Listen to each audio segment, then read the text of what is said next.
वहीं नोएडा में भी आज कोहरा छाया हुआ है। विजिबिलिटी काफी कम होने के कारण नोएडा ग्रेटर नोएडा एक्सप्रेसवे पर वाहनों की रफ्तार काफी धीमी कर दी गई है और कोहरे के कारण ठंड भी बढ़ गई है। नोएडा शहर में एक बार फिर ठंड बढ़ गई है। जहां शीतलहर का प्रकोप शुरू है तो वहीं दूसरी तरफ कोहरे ने भी अपनी दस्तक दी हुई है। हम इस वक्त नोएडा एक्सप्रेसवे के नजदीक सड़क पर मौजूद है। तस्वीरें आपको दिखाना चाहेंगे। सुबह का समय है लेकिन अभी भी सड़क पर कोहरा छाया हुआ है और यही वजह है कि ठंड के चलते जो वाहन स्वामी है उनकी रफ्तार पहले से कम हुई है।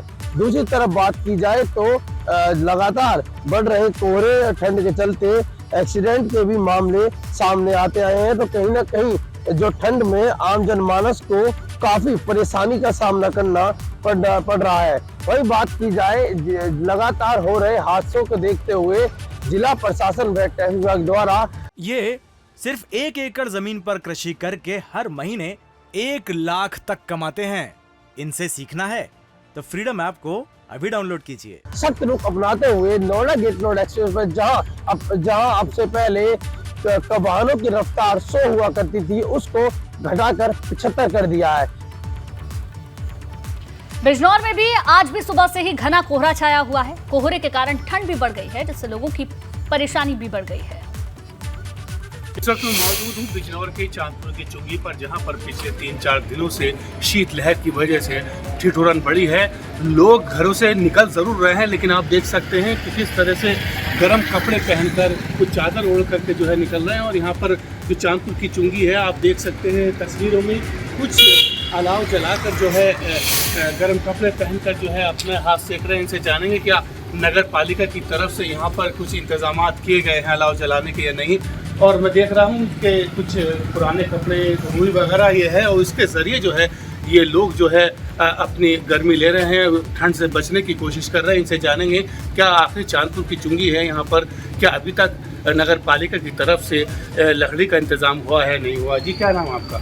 सलीम अहमद। सलीम जी बताएं, आप मैं देख रहा हूँ कि ये रुई जला रहे हैं, क्या अभी नगर पालिका की तरफ से लकड़ी का इंतजाम नहीं हुआ? अलाव नहीं चले? कोई इंतजाम नहीं है जी। ये अपने दुकान का अलाहा निकाल के हम रुई वगैरह जलाते हैं सुबह। तो कैसी ठंड पड़ रही है बिजनौर में? अगर बात करें कितने दिन से ठंड पड़ रही है? ये आज 3 से 4 दिन हो गए, बहुत कड़ाके की ठंड है सर। और कैसे बचाव कर रहे हैं आप? बस ये आग जला के सेक रहे हैं। तो क्या नगर पालिका से आपने कहा कि वही लकड़ी का इंतजाम कराएं? नहीं, हमने नहीं कहा किसी से, हम तो अपनी आग जलाते हैं, लोग आगे बैठ जाते हैं। ये देखिए इनका साफ तौर से कहना है नगर पालिका की तरफ से अभी तक कोई लकड़ी का अलाव का इंतजाम नहीं हुआ। ये पुराने कपड़े लेकर के जो है जला रहे हैं और इससे अपने जिस्म को जो है गर्म कर रहे हैं। कैमरा पर्सन नईम के साथ सरफराज खान, ABP गंगा, बिजनौर। तो अन्य जिलों की तरह मेरठ में भी कोहरे का आलम है। हालांकि अन्य दिनों की तुलना में आज कोहरा कम है लेकिन सर्दी का सितम बदस्तूर जारी है। मेरठ में क्या है आज का हाल, देखते हैं संवाददाता सरोज शर्मा की रिपोर्ट। उत्तर भारत में हाड़ कपकपा देने वाली सर्दी पड़नी शुरू हो गई है और इसी के साथ ही जो कोहरा है, कोहरा भी मुश्किलें बढ़ा रहा है। हालांकि पिछले 3 दिनों की बात करें तो उसके मुकाबले आज मेरठ में कोहरा थोड़ा कम नजर आ रहा है, लेकिन बावजूद इसके हाड़ कपकपा देने वाली सर्दी ने लोगों को मुश्किल में डाल रखा है। इसी के साथ ही आप देखिए कि जो विजिबिलिटी है, आज विजिबिलिटी 0 तो नजर नहीं आ रही है लेकिन फिर भी कोहरे की चादर में लिपटा हुआ मेरठ नजर आ रहा है और लोगों को तमाम परेशानियों का जो सामना है वो यहाँ पर करना पड़ रहा है। इसके अलावा आप देखिए कि किस तरीके से आसमान में जो कोहरे की चादर है वो आसमान में कोहरे की चादर लिपटी हुई नजर आ रही है कि जैसे पूरे आसमान को कोहरे ने अपने आगोश में ले रखा है, अपनी चादर में लपेट रखा है। मौसम विभाग की माने तो आने वाले कुछ और दिनों में इसी तरीके से ठंड और कोहरे से लोगों को मुश्किल हालातों का सामना करना पड़ेगा। दिल्ली मेरठ एक्सप्रेसवे पर इसी कोहरे की वजह से कई वाहन आपस में भिड़ गए हैं, कई लोग घायल हो गए हैं और लोगों को तमाम जो परेशानियां हैं वो उठानी पड़ रही हैं। सबसे बड़ी बात यह है कि शहर ही नहीं, देहात के इलाके हों, वहां पर भी सबसे ज़्यादा जो मुश्किलें हैं वो किसानों के सामने आ रही हैं। और अगर पूरे पश्चिम उत्तर प्रदेश की बात करें, मेरठ, बागपत, बुलंदशहर, सहारनपुर, शामली, मुजफ्फरनगर, तो वहाँ भी इसी तरीके के जो हालात हैं वो नज़र आ रहे हैं। चूंकि अगले कई और दिनों तक मौसम विभाग ने सीधा कहा है कि अगले कई और दिनों तक किसी तरीके से सर्दी भी पड़ती रहेगी और कोहरे का सितम भी जारी रहेगा। वीडियो जर्नलिस्ट सत्येंद्र सिंह के साथ सनुज शर्मा, एबीपी गंगा, मेरठ। और इधर बाराबंकी में भी कोहरे और सर्दी के कहर ने लोगों को परेशान कर दिया है, जिसके चलते सड़क दुर्घटनाओं की संभावनाएं भी बढ़ गई है। बाराबंकी रेलवे स्टेशन से लेकर बस स्टॉप पर सुबह सुबह सन्नाटा पसरा हुआ है। में बड़ी शीतलहर और ठंड के चलते जिला अधिकारी अविनाश कुमार ने कक्षा 1 से लेकर कक्षा 8 तक सभी बोर्डों के स्कूल की जो चलने वाली क्लासें हैं उनमें एक निर्देश जारी किया है कि जो भी क्लासें हैं वो सुबह 10 बजे से 3 बजे तक जारी रहेंगी।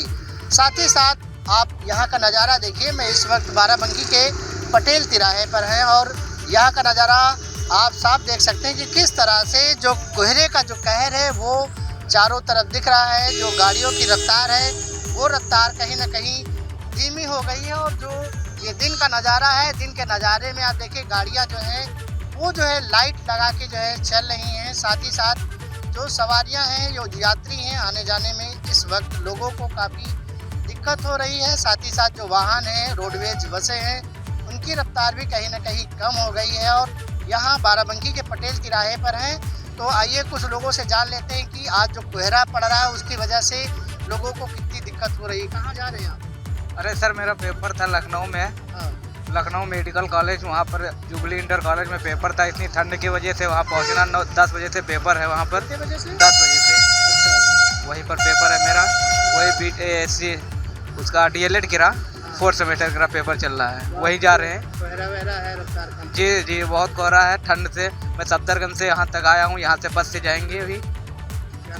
नाम है मेरा विपिन पाल। क्या दिक्कत हो रही, क्या करते हैं? हाँ भैया, टैक्सी चलाते हैं। क्या हुआ सुबह सुबह आज कोहरा ज़्यादा? कोहरा ज़्यादा है, हाँ दिक्कत तो है ही गाड़ी चलाने में, लेकिन अब थोड़ा सवारी एक आध हो जाए, सोच रहे हैं डीजल पानी भरे बस निकल लें। बहुत ही जरूरी काम हो तभी आप घर से बाहर निकले, वो भी काफ़ी सावधानी के साथ। सतीश कश्यप, एबीपी गंगा, बाराबंकी। ये सिर्फ 1 एकड़ जमीन पर कृषि करके हर महीने 1 लाख तक कमाते हैं। इनसे सीखना है तो फ्रीडम ऐप को अभी डाउनलोड कीजिए।